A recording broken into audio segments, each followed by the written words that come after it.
Fruits വെച്ചിട്ട് നമുക്കൊരു fruit salad ഉണ്ടാക്കിയാലോ? ഫ്രൂട്ട് സലാഡാണോ അല്ലാന്നുണ്ടെങ്കിൽ ഫലൂദാന്നോ എങ്ങനെ വേണേലും വിളിക്കാം കേട്ടോ. കുട്ടികൾക്കൊക്കെ ആണെങ്കിൽ ഈ ഫ്രൂട്ട്സിനോട് ഭയങ്കര വെറുപ്പാണ്. ഫ്രൂട്ട്സ് ഒന്നും ഒറ്റ കൊടുത്താൽ കഴിക്കില്ല. ഇങ്ങനെയൊക്കെ ആണെങ്കിൽ കുറച്ചൊക്കെ എന്തെങ്കിലുമൊക്കെ വയറ്റിലേക്ക് ആവുമല്ലോ എന്ന് കരുതിയിട്ടാണ് കേട്ടോ അപ്പോൾ ഇങ്ങനെയൊക്കെ ചെയ്യുന്നത്.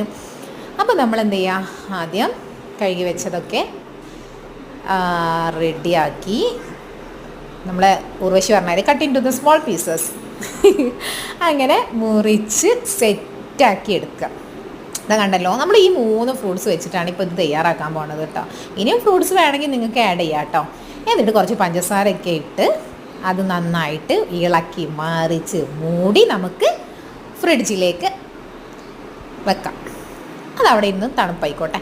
ഇനി നമ്മൾ ചെയ്യേണ്ടത് കസ്റ്റാർഡ് പൗഡർ എടുത്തിട്ട് കുറച്ച് പാലിൽ ഇളക്കി വെക്കുക. പിന്നെ കുറച്ച് കുറച്ച് സേമി വേവിച്ചെടുക്കുക. അത് മാറ്റി വെച്ചിട്ട് പിന്നെ പാല് കാച്ചി അതിലേക്ക് കസ്റ്റാർഡ് പൗഡർ ആഡ് ചെയ്ത മിൽക്കും കൂടി ചേർത്ത് അതും സെറ്റാക്കി. അതേ നോക്കിയാൽ കസ്റ്റാർഡ് പൗഡർ ഫ്രിഡ്ജിൽ വെച്ചിരുന്നു, ആരോ എടുത്ത് അത് കഴിച്ചിട്ടുണ്ട്. പിന്നെന്താ, നമ്മൾ ഉണ്ടാക്കി വെച്ച മിക്സൊക്കെ എടുക്കുക.